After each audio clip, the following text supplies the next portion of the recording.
Papagalan niya talaga bago magbigay. Talaga slow niya yan.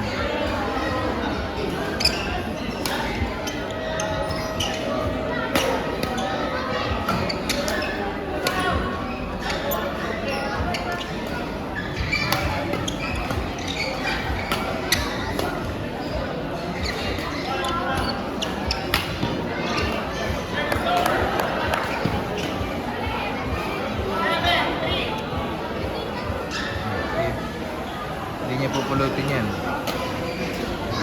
Hindi rin siya pupunta agad sa pwesto. Gaano katagal yun?